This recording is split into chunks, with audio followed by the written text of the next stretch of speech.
우리 가스펠 프로젝트 우리 13과로 구성이 되어 있는데 이제 12과입니다. 우리 다음 주면 우리가 한 단락 한 매듭을 짓게 되겠습니다. 오늘 제목은 12과 욥이 고난의 딜레마를 경험하다라고 하는 주제를 가지고 함께 다뤄보도록 하겠습니다. 여러분, 딜레마라고 하는 단어가 나옵니다. 딜레마를 영어 사전에 찾아보니까 철자가 이렇고요. 이 딜레마라고 하는 단어가 원래는 그리스어 헬라어에서 유래가 되었는데요. 투를 의미하는 디스와 주장을 의미하는 렘마가 모여서 딜레마라고 하는 단어가 만들어지게 되었는데 영어에서 그대로 쓰고 있는 것이죠. 딜레마가 무엇인가 우리가 다 알고는 계시겠습니다만은 한번 이 어원에 맞추어서 이렇게 풀이한 글을 본 적이 있습니다. 딜레마의 의미는 두 개의 주장 가운데에서 어느 하나를 선택해야 하지만 어느 한쪽을 선택하기가 정말 어려운 상태, 그래서 이러지도 못하고 저러지도 못하는 난감한 상황을 바로 딜레마라고 하는 단어로 이렇게 표현하고 있습니다. 여러분, 그렇지 않습니까? 여러분과 저 또한 이 세상을 살아가는 동안에 딜레마에 빠지는, 딜레마에 사로잡히는 순간들이 참 많이 있지 않습니까? 이러지도 못하고 저러지도 못하는, 이래도 안 되고 저래도 안 되는 아주 난감한 상황 말입니다. 어쩌면 우리 인생은 딜레마의 연속이다라고 해도 과언은 아니겠다라는 생각까지 가지게 되는 것이죠. 자, 여러분, 오늘 교재 134페이지에 보면 가스펠 프로젝트 12과의 신학적 주제를 지은이가 이렇게 잡고 있습니다. 하나님은 우리가 고난을 겪을 때 그 이유를 알려주시지는 않지만 자기 자신을 내어주십니다 라고 되어 있는데, 여러분, 이 의미가 무엇인지 우리가 본문의 말씀을 좀 더 살펴가면서 찾아보도록 하겠습니다. 여러분, 그러면서 여러분의 교재 134페이지 서론에 보시면 이런 표현 하나 발견하실 수가 있습니다. 산다는 것은 고통스러운 일입니다. 산다는 것은 고통스러운 일입니다. 여러분, 이 문장 어떻게 생각하십니까? 동의하십니까? 아니면 동의하시지 않습니까? 산다는 것은 고통스러운 일입니다 라고 하는 이 문장 하나를 생각하면서 예전에도 여러분에게 소개해 드린 적이 있습니다만은 스카펙이라고 하는 정신의학자가 쓴 아직도 가야 할 길, 영어 원문은 The Road Less Traveled라고 하는 아주 유명한 책이죠. 여러분, 그 책의 첫 번째 문장이 생각이 났습니다. 아직도 가야 할 길에 원작의 첫 번째 문장은 이것입니다. Life is difficult 라고 하는, 인생은 어렵다라고 하는 단어로 이 책이 시작이 되어지는데 정말 훌륭한 책이라고 저는 생각이 듭니다. 여러분, 저만 그런지 모르겠습니다만은 여러분, 인생은 살면 살수록 더 어려운 것 같고, 목회도 처음에는 몰랐는데 하면 할수록 경험도 쌓이고 노하우도 쌓이면 더 쉬울 것 같아 생각이 되어지는데, 시간이 갈수록 인생도 목회도 점점 더 어렵다라는 생각을 자주 하곤 합니다. Life is difficult 라고 하는 이 문장을 이 책의 번역본에서는 어떻게 해석을 하고 있느냐 하면 이렇게 표현하고 있습니다. 인생은 고해이다 라고 이야기하고 있습니다. 여러분, 고해가 무엇입니까? 바로 고통의 바다이다 라고 하는 뜻이지 않습니까? 사람이 사람으로 이 세상을 살아가는 일이 정말 보통 일이 아니다 라고 하는 의미가 이 단어 속에, 이 표현 속에 숨겨져 있을 것입니다. 예측할 수 없는 고난과 시련이, 그리고 꼬리에 꼬리를 물고 일어나는 문제와 사건이 시줄과 날줄이 되어 우리의 삶을 수놓아가는 것이 바로 인생이 아닌가라는 생각을 떨쳐버릴 수가 없는 것이죠. 우리는 우리 인생이 언제나 잔잔한 호수처럼 고요하길 소원하고 기대하지만 여러분과 제가 살아온 삶과 걸어온 길을 말해주듯이 인생이라는 이름의 조각배는 예정된 항로를 따라 순항하는 법이 단 한순간도 없었습니다. 때로는 한 치 앞도 보이지 않는 짙은 안개 속에 갇혀 오리무중에 빠져들 때도 있었고, 갑작스럽게 일어난 돌풍과 집채만한 파도를 만나 앞으로도 갈 수 없고 뒤로도 물러설 수 없는 진퇴양난이라 그러죠. 진퇴양난의 상황 속에서 딜레마에 빠질 때가 어디 한두 번이었습니까? 여러분, 그렇다면 우리는 이때 어떻게 해야 하는 걸까요? 우리는 어떻게 딜레마를 빠져나와 순항하여 목적지까지 도착해야만 하는 걸까요? 우리는 어떻게 해야 되는 걸까요? 여러분의 교재 다시 한번 보시겠습니다. 134페이지 서론 부분으로 다시 돌아가서 그 부분 조금 더 보고 넘어가도록 하겠습니다. 이렇게 시작이 되죠. 134페이지 맨 위쪽에 보시면 산다는 것은 고통스러운 일입니다. 문제는 우리가 고통을 겪느냐 겪지 않느냐가 아니라 그 고통에 어떻게 반응하느냐입니다. 고난 덕분에 하나님께 나아가겠습니까? 아니면 고난 때문에 하나님에게서 멀어지겠습니까? 라고 지은이가 이야기하고 있습니다. 이 가스펠 프로젝트의 지은이는 우리에게 어떤 고난이 있고 그 고난으로 인해 지금 우리가 얼마나 힘들어하고 있는가, 그것보다 더 중요한 것이 있다면 그것은 고난에 대한 우리의 해석과 우리의 반응임을 이야기하고 있는 것이죠. 그러면서 고난의 대명사라고 하는 성경의 한 인물을 우리에게 소개하고 있는데, 욥이라는 한 인물을 통해서 고난 가운데 있는 이들이 꼭 기억해야 할 사실들에 대해서 오늘 이 책을 통하여서 우리에게 말해주고 있다라고 오늘 이 본문을 저는 보았습니다. 자, 그러면 우리 첫 번째 핵심 포인트로 넘어가 보도록 하죠. 자, 이렇게 이야기하고 있습니다. 선한 사람이 왜 고난을 당합니까? 라고 이야기하고 있습니다.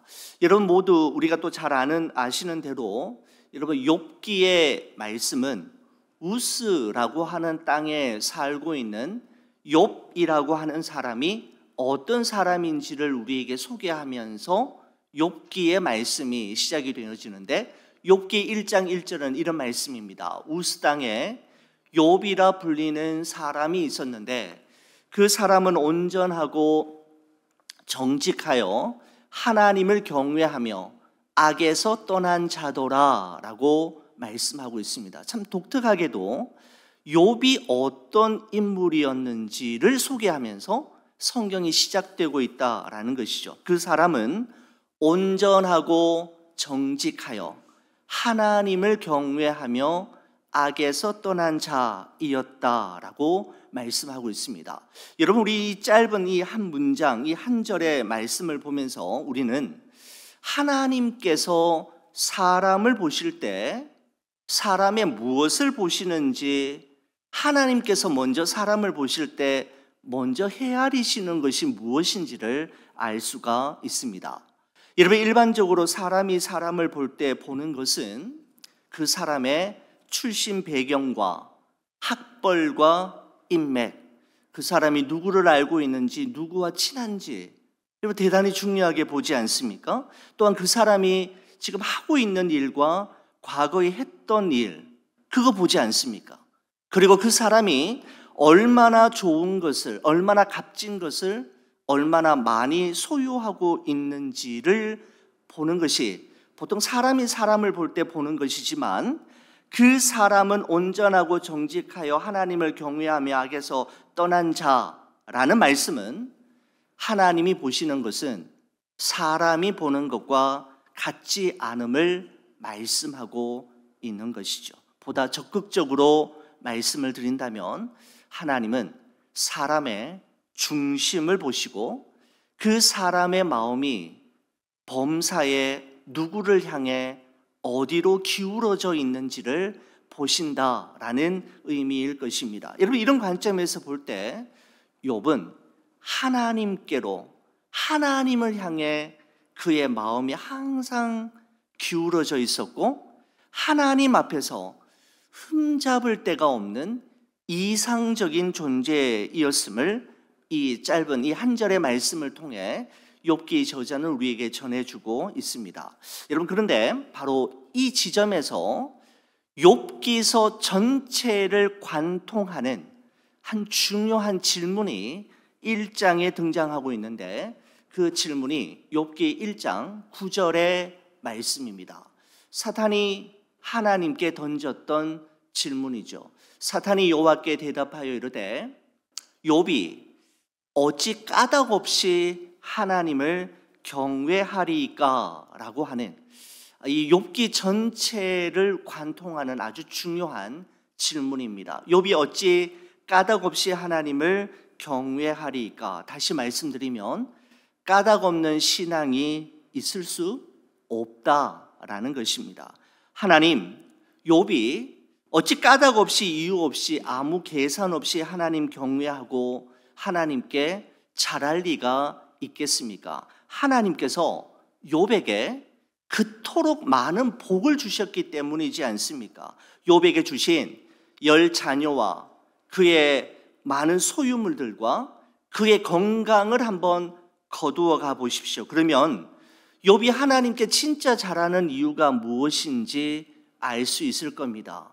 정말 욥이 까닭없이 하나님을 경외한다고 생각하십니까?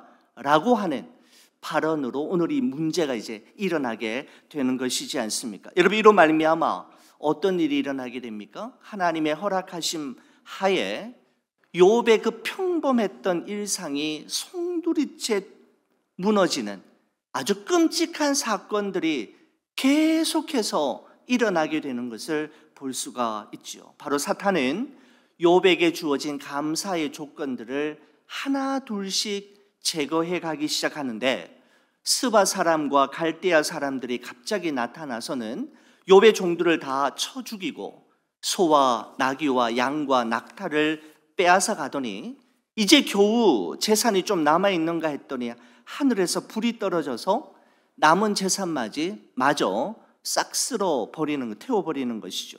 여러분, 하지만 이때까지만 해도 욥은 견딜 수 있었습니다. 그런데 이번에는 갑자기 큰 바람이 불어서 마다들의 집을 치는 순간 그 안에 함께 있었던 욥의 10자녀들이 한꺼번에 매몰되어 죽는 대참사가 일어나는 순간 욥은 모든 것이 무너지고 마는 것이죠. 참고 참았는데 그것은 절대로 건드리지 않기를 바랬던 그 마지막 보루가 무너지는 순간 욥도 무너져 내리고 말았습니다. 게다가 욥은 머리 정수리에서 발바닥까지 종기가 나서 제 가운데 앉아서 깨어진 질그릇으로 자신의 몸을 긁어야만 시원함을 느낄 수 있을 정도의 고통 속에 그야말로 정말 이루 말할 수 없는 비참한 지경에까지 이르게 되었습니다. 여러분, 그런데 정말 놀라운 것은 욥은 자신의 생애 가운데 가장 비참했던 그날, 가장 낮아지고 가장 괴로웠던 그날 하나님 앞에서 위대한 신앙의 고백을 남기게 되는데, 욥기 1장 21절의 말씀에 보면 이렇습니다. 자, 여러분, 오늘 본문의 말씀이니까 한번 여러분 성경책 한번 보시고 교재 한번 보시겠습니까? 욥기 1장 21절에 보면 이렇게 고백하지요. 이르되 내가 모태에서 알몸으로 나와 싸운즉 또한 알몸이 그리로 돌아가올지라 주시니도 여호와시요 거두시니도 여호와시오니 여호와의 이름이 찬송을 받으실지니이다 하고 라고 고백하고 있습니다. 여러분, 욥의 이러한 신앙 고백은 욥이 하나님의 절대 주권과 하나님의 주인 되심을 인정하지 않는 한 결단코 그의 입에서 나올 수 없는 고백입니다. 처음부터 자신의 것은 없었기에 이런 것이 하나도 없음을 말하는 것일 뿐만 아니라 처음부터 하나님의 것이었기에 하나님이 가져가셨으니 그것에 대해 내가 불평하거나 원망할 수 없다라는 고백이지요. 여러분 욥기 1장 21절에 22절에 보면 다음과 같은 말씀으로 마무리됩니다. 이 모든 일에 욥이 범죄하지 아니하고 하나님을 향하여 원망하지 아니하니라 라고 기록합니다. 여러분 욥은 결정적인 순간에 사탄이 기대하고 간절히 원했던 하나님을 향한 원망과 불평을 쏟아내지 않으므로 입술로 범죄하지 않았다라는 사실을 분명하게 적어내고 있습니다. 저는 이 상황을 묵상하면서 이런 생각이 들었습니다. 와, 사탄이 얼마나 당황했을까라는 생각 말입니다. 이 정도 되면 이 정도의 멘트가 나올 만한데 여러분 욥은 그렇지 않았다라는 것이죠. 사탄을 아주 당황하게 만들었던 인물. 사탄이 이런 생각하지 않았겠습니까? 이게 뭐지? 도대체 어떻게 된 거야? 이럴 리가 없는데 어떻게? 라고 하네. 사탄은 이미 그 다음에 어떤 일들이 일어날지를 예상하고 기대하고 있었는데 욥에게서는 전혀 그러한 모습이 나타나지 않음으로 인해 사탄을 당황케 했던 인물, 저는 욥이다 이렇게 생각을 한번 해보았습니다. 여러분 그렇습니다. 욥의 삶은 하나님의 절대 주권과 하나님의 주인 되심을 철저히 신뢰하는 삶이었을 뿐만 아니라 사탄을 당황케 하는 삶, 사탄의 예상과 기대를 완전히 빗나가게 하는 삶을 살았던 사람이다 라고 이렇게 한번 생각해 보면서 참 저도 이런 삶을 한 번이라도 살아봤으면 좋겠다라는 생각을 하게 되었습니다. 사탄의 기대와 예상을 완전히 빗나가게 함으로 사탄으로 하여금 당황케 만드는 그리스도인의 삶 말입니다. 그의 예상과 그의 기대대로의 말과 행동이 아닌 기대와 행동을 벗어나게 만드는, 빗나가게 하는 그런 삶으로 우리를 도전하게 하는 인물이 바로 욥이라는 것이죠. 여러분의 교재 136페이지 중간에 보시면 여러분 질문이 하나 나오지요. 그 질문 아래에 보면 욥의 이야기는 의로운 사람에게도 나쁜 일이 생길 수 있다는 것을 보여줍니다라고 하는, 여러분 그 부분이 있습니까? 제가 좀 더 읽어보겠습니다. 욥에게 닥친 모든 비극에 직면해 보지 않아도 우리는 그 고통이 어떨지 짐작할 수 있습니다. 욥의 이야기는 선한 사람이 왜 고난을 당하는지에 관한 질문에는 답을 주지 않지만 몇 가지 방향을 제시해 줍니다. 욥의 고난과 관련해 명심해야 할 세 가지가 있습니다 라고 이야기하는데, 첫째, 이렇게 돼 있죠. 첫째, 욥이 고난을 당한 것은 하나님이 그에게 화가 나셨기 때문이 아닙니다 라는 사실입니다. 자, 여러분 그 다음에 여러분의 교재 137페이지에 보시면 거기에 박스가 하나 나오는데 두 번째 이렇게 이야기되어 있습니다. 욥의 고난과 관련해 명심해야 될 세 가지 사실인데, 두 번째는 욥이 고난을 당한 것은 그가 죄를 지었기 때문이 아니라는 것이죠.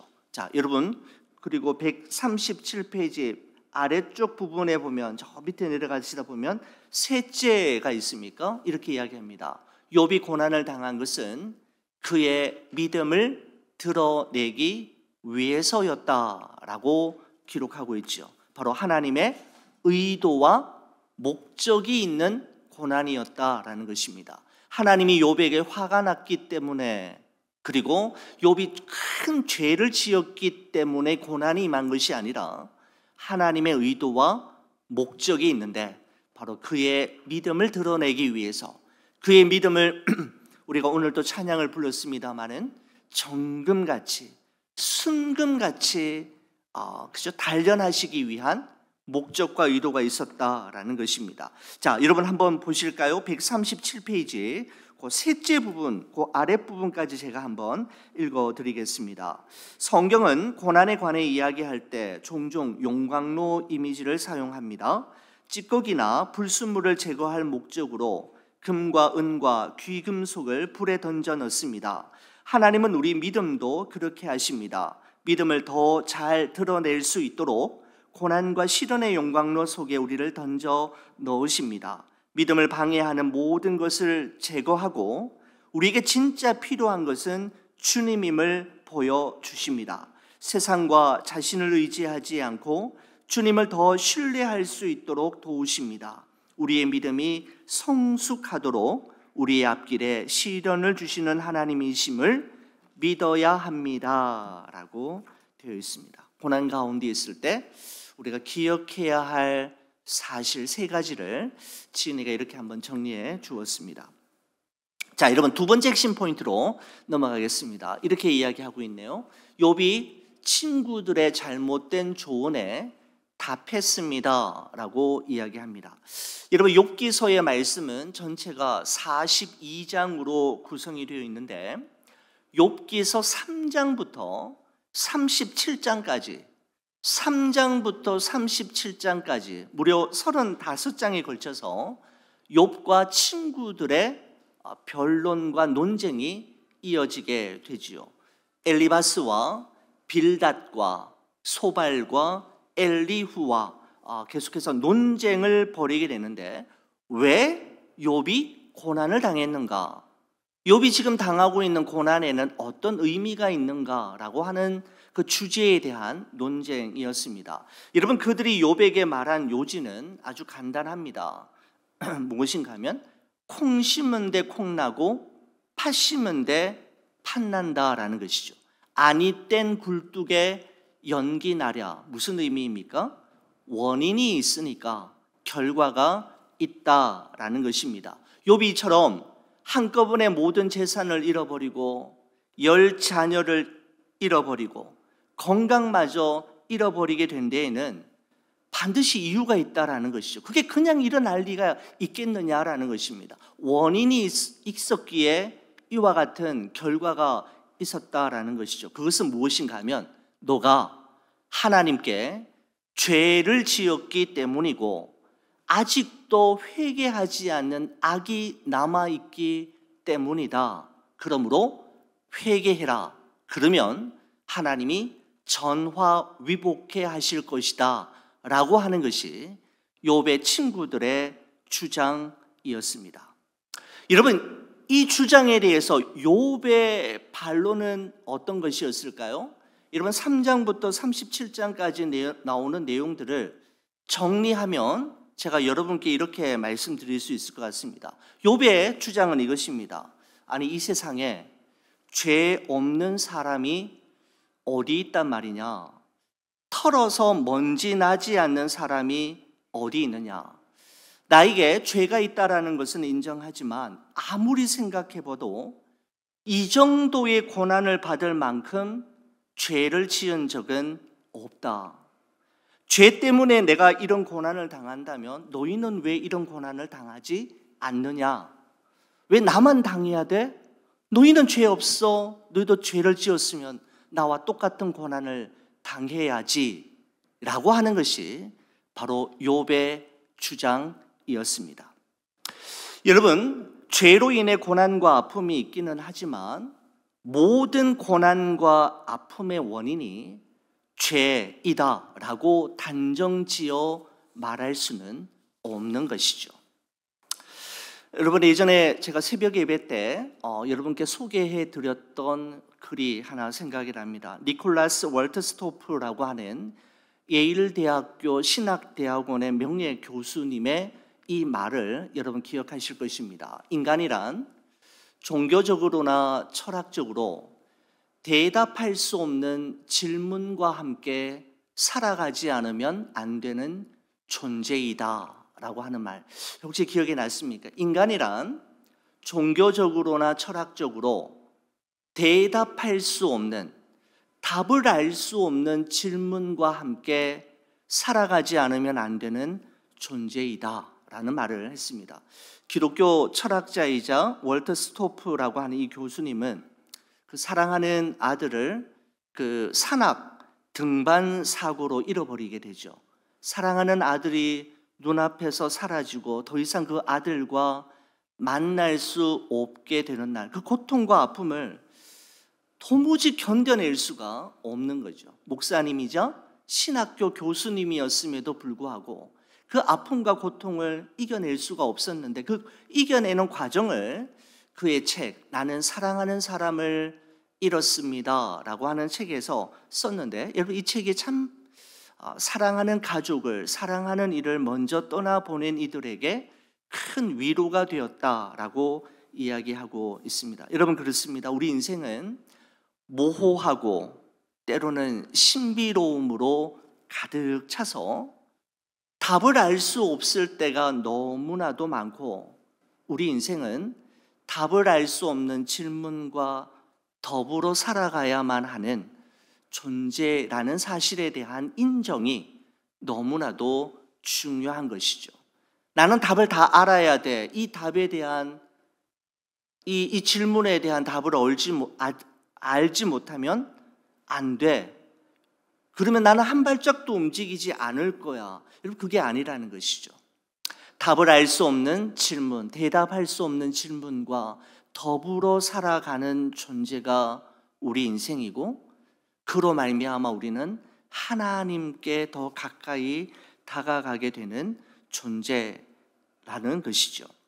여러분 이제 욥의 친구들이 나오는데 여러분 한번 보시겠습니까? 오늘 본문 두 번째 핵심 포인트에 욥기 16장 1절과 2절에 보면 이렇게 표현되어 있습니다. 욥이 대답하여 이르되 이런 말을 내가 많이 들었나니 너희는, 이 친구들 이야기합니다, 모두 다 재난을 주는 위로자들이로구나 라고 이야기하고 있습니다. 너희는 재난을 주는 위로자들이다 라고 표현하고 있죠. 여러분 재난을 주는 위로자라고 하는 표현이 참 여러분 역설적이지 않습니까? 마치 소리 없는 아우성 그리고 뜨거운 얼음과 같은 표현이죠. 재난을 주는 위로자라고 하는 이 역설적인 표현을 통해서 욥은 너희들이 지금 하고 있는 이 위로의 말이라는 것이 나의 고난을 덜어주기보다는 나에게 더 큰 고통과 죄책감과 아픔을 주고 있음을 강조해서 표현하고 있는 것입니다. 여러분 제가 오늘 유튜브 강연을 통해서 좀 강연을 참 많이 듣는 편인데, 정신의학자 중에 정혜신이라고 하는 분이 쓴 대단히 유명한, 한국에서는 유명한 분이시더라고요. 그분이 쓴 당신이 옳다라고 하는 책에 보면 다음과 같은 글귀가 있습니다. 누군가의 속마음을 들을 땐 충조평판을 하지 말아야 한다. 충조평판이 무엇인가 하면 충고, 조언, 평가, 판단을 하지 말아야 한다라는 거죠. 충조평판의 다른 말은 바른 말이다. 바른 말은 의외로 폭력적이다. 나는 욕설에 찔려 넘어진 사람보다 바른 말에 찔려 쓰러진 사람을 과장해서 한 10,000배쯤은 더 많이 봤다. 이것은 사실이다 라고 하는 글귀를 유튜브 강연을 통해서 들었고 어느 책을 통해서 제 안에 이렇게 적어두었던 기억이 있습니다. 바른 말 필요하죠. 그런데 욕설보다 우리를 더 괴롭힐 수 있는 말이 바른 말일 수 있다라는 사실을 우리는 기억해야 합니다. 충고, 조언, 평가, 판단으로 우리는 얼마나 많은 사람들을 고통스럽게 하고 아프게 찔러대며 살아왔는지 모릅니다.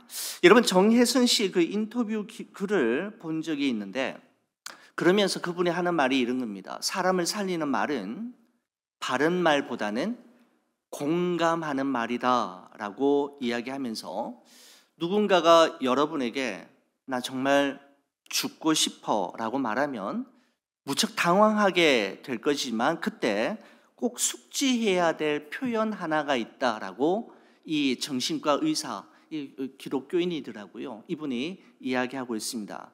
누군가가 난 정말 죽고 싶어 라고 말했을 때 여러분이 꼭 해주어야 할 말, 그리고 반복해서 해주어야 할 말이 있는데 이거라는 거죠. 그랬구나. 그랬구나. 많이 아팠구나. 많이 힘들었구나. 많이 외로웠구나. 많이 슬펐구나. 그랬구나. 그랬구나. 라고 하는 말이 왜 죽어? 믿는 사람들은 자살하면 안 돼. 이런 바른 말보다도 훨씬 이 표현 하나가 자살 직전에 있는 정말 죽고 싶어 하는 사람에게 정말 도움이 되는 말이다라는 것을 이야기하고 있는 것을 본 적이 있습니다.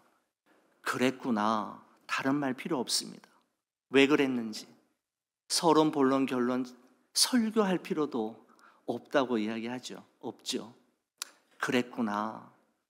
많이 아팠구나. 많이 슬펐구나. 많이 외로웠구나. 많이 힘들었구나. 그 한마디 말에 사람은 회복되어진다라고 하는 글을 보면서 참 고개가 끄덕여졌습니다. 여러분, 욥의 친구들은 그렇지는 못했잖아요. 욥이 이렇게 힘들고 이렇게 아프고 이렇게 괴로운데 그랬구나. 정말 많이 힘들었겠구나. 많이 외로웠겠구나가 아니라 왜 너가 힘들어하고 있는지에 대해서 막 설명을 했는데 오히려 욥으로 하여금 그죠? 재난을 주는 위로자라고 하는 여러분 그런 말을 들을 뿐이었지 않습니까? 참 이 말씀이 생각이 났습니다. 세 번째 핵심 포인트로 넘어가죠. 하나님이 욥과 친구들에게 말씀하셨습니다 라고 되어 있습니다. 앞서 말씀드린 대로 여러분 욥기가 전체 42장으로 구성되어 있는데 욥기서 3장부터 37장까지 무려 35장에 걸쳐서 욥과 친구들의 논쟁과 변론이 계속되지만 아무런 접점을 찾지 못한 채 논쟁이 끝이 나고 맙니다. 여러분 그러면서 욥기 38장에 이르러서야 하나님이 개입하시는 장면이 나오는데 여러분 하나님의 개입하시는 모습을 한번 보십시오. 욥기 38장 1절의 말씀에 보면 이렇습니다. 그때에 여호와께서 폭풍 가운데에서 욥에게 말씀하여 이르시되 라고 말씀하고 있습니다. 저는 여기서 두 단어가 제 눈에 띄었습니다. 첫 번째는 여호와께서라는 것이죠. 여러분 그렇습니다. 욥이 왜 고난을 당하는지, 욥이 지금 당하고 있는 고난의 의미가 무엇인지, 욥과 친구들 가운데 누구의 말이 옳고 누구의 말이 틀렸는지 가장 정확하게 판단해 주실 수 있는 분, 말씀해 주실 수 있는 분은 오직 한 분, 여호와이심을 말씀하고 있는 것이죠. 그렇죠? 여호와께서. 그래서 저는 이 단어가 눈에 띄었고 또 하나는 무엇인가 하면 이 욥기서 38장을 여는 첫 번째 단어가 무엇인가 하면 그때에 라고 하는 단어입니다. 그때에. 여러분 그렇습니다. 우리가 이 세상을 살아가는 동안에 항상 가지고 살아가야만 하는 대답하기 힘든 인생의 질문들, 답을 도무지 알 수 없는 질문들에 대해 하나님께서 설명해 주시고 말씀해 주실 그때가 반드시 있다라는 것이죠. 그때에 여호와께서 말씀하여 이르시되 라고 기록하고 있는 것입니다. 그렇습니다. 여호와 하나님만이 말씀해 주실 수 있고 여호와 하나님께서 말씀해 주시고 설명해 주시고 풀어 주실 그때가 있음을 성경은 우리에게 말씀하고 있습니다. 여러분 지금은 모르는 것이 너무 많고 지금은 이해되지 않는 것과 도무지 설명할 수 없는 부분들이 너무나도 많지만 우리의 생각과 판단을 잠시 유보하고 선하신 하나님, 실수하지 않으시는 하나님, 한치의 오차도 허용하시지 아니하시는 하나님을 신뢰하며 기도하며 기다리면 하나님께서 정하신 그때가 있으실 겁니다. 그때가 우리에게 오게 될 것임을 말씀하고 있는 것이죠. 굳이 풀려 하고 억지로 풀려 하다가 오히려 더 꼬여서 더 힘들게 되는 경우가 더 많음을 우리 어르신들이 훨씬 더 많이 아시지 않습니까? 그때가 있음을 기도하며 기다리는 여러분과 제가 되기를 간절히 바랍니다. 여러분의 교재 142페이지 우리 마무리 짓도록 하겠습니다. 그리스도와의 연결이라고 하는 부분이 있는데요. 우리 마지막 한번 저와 함께 같이 한번 읽어주시겠습니까? 같이 봅니다. 욥은 고난 가운데서 하나님과 자신 사이에서 줄 누군가 즉 중보자를 갈망했습니다. 예수님은 죄를 지으신 적이 없는데도 인간의 죄값을 치르고 지상의 고통을 끝내기 위해 고통당하신 중보자이십니다 라고 되어 있습니다. 여러분, 욥의 친구들이 중보자 역할을 하려고 했지만 오히려 욥에게 더 큰 고통과 아픔을 주는, 재난을 주는 위로자로 전락하고 말았지 않습니까? 그들이 아닌 진정한 중보자이신 예수 그리스도가 계심을 말씀하고 있는 것이죠. 이 말씀을 보면서 히브리서 4장 15절 말씀이 생각이 났습니다. 우리에게 있는 대제사장은 바로 예수 그리스도를 의미하지요.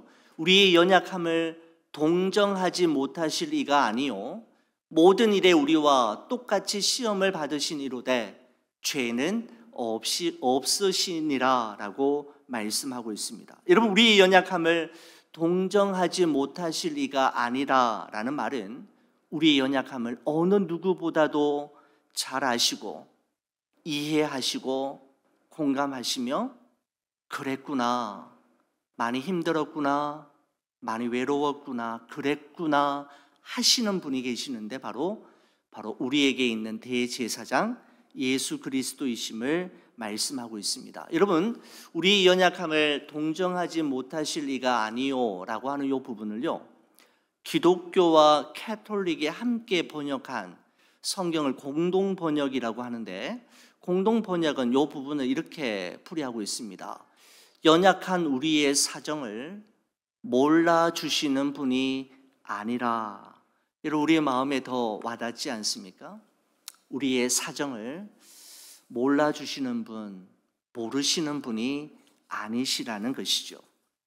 예수님이 모르시면 큰일 날 일이고 예수님이 모르면 정말 안 될 일이지만 우리의 사정을 어느 누구보다도 잘 아시는 우리의 진정한 중보자이신 예수님이 계심을 말씀하고 있습니다. 아무것도 두려워하지 말고 놀라거나 겁내지 말고 조급해하지 마시고 우리의 연약함을 아시며 우리의 사정을 알아주시고 알고 계시는 예수 그리스도의 도우심과 지켜주심으로 견뎌내시고 또 버텨내시고 마침내 승리하시기를 주의 이름으로 간절히 축원을 드립니다.